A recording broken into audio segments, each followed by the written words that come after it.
జై శ్రీరామ్. నేను మౌనిక సుంకర. ఈరోజు నాకు ఒక కేసు వచ్చిందండి. సో ఎంత వింత విచిత్రమైన కేసు చూడండి.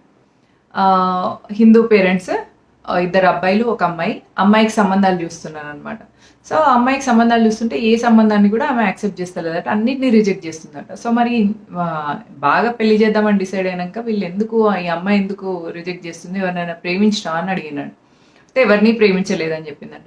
సో ఎవరిని ప్రేమించినప్పుడు చేసుకోవడానికి ఏం రోగం, చేసుకో అని చెప్పేసి వాళ్ళు బలవంతంగా చేయబోతే అమ్మాయి పారిపోయి వాళ్ళ ఫ్రెండ్ ఇంట్లో ఉంటుంది.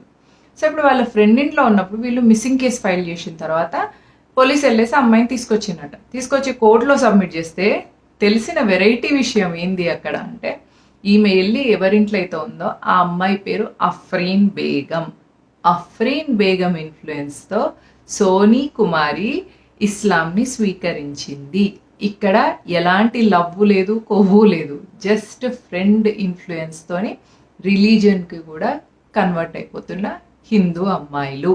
సో హిందూ తల్లిదండ్రులు ఏం చేస్తున్నారంటే ఖాళీ ప్లేట్ని పెట్టేస్తున్నారు అనమాట. ఒక స్లేట్ ఎట్లయితే ప్లెయిన్గా ఉంటుందో అట్లానే ఉంచేసేసరికి వేరే మతం వాళ్ళు రాసేస్తున్నారు. ఏది రాస్తే దాంతో వెళ్ళిపోతున్నారు. సో ఇప్పుడు ఈ సోనీ కుమారికి అఫ్రీన్ బేగం ఇచ్చిన ఇన్ఫ్లుయెన్స్తోని, అఫ్రీన్ బేగం ఇస్లాం గురించి చెప్పిన గొప్ప విషయాలు తెలుసుకొని సోనీ కుమారి ఇస్లాం మతాన్ని స్వీకరించింది.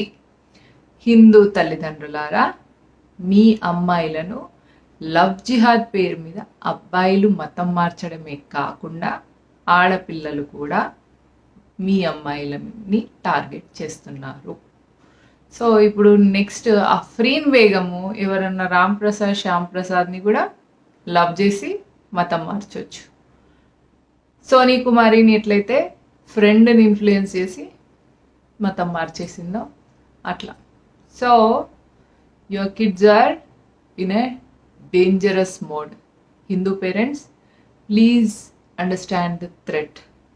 Please teach your children about the religion. Please teach them about the cultural ethical values.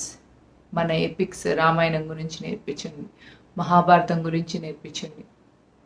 మీరు ఒకవేళ న్యూక్లియర్ ఫ్యామిలీలో ఉంటే ఒక యూనియన్తో ఫామ్ అవ్వండి, ఆర్ఎస్ఎస్లో జాయిన్ అవ్వండి, విశ్వ హిందూ పరిషత్లో జాయిన్ అవ్వండి, బజరంగ్ దళ్, హిందూ వాహిని, ఇలాంటి సంస్థలు ఎన్నో ఉన్నాయి. ఆ సంస్థలతో మీ ఫ్యామిలీని కనెక్ట్ ఉంచండి. ఆర్ఎస్ఎస్ ఓన్లీ మగవాళ్ళకే ఉంది అని అనుకోకండి. ఆర్ఎస్ఎస్ ఆడపిల్లలకు కూడా ఉంది. దాని పేరే రాష్ట్ర సేవికా సమితి. This is the world's one of the largest women organization which works for women.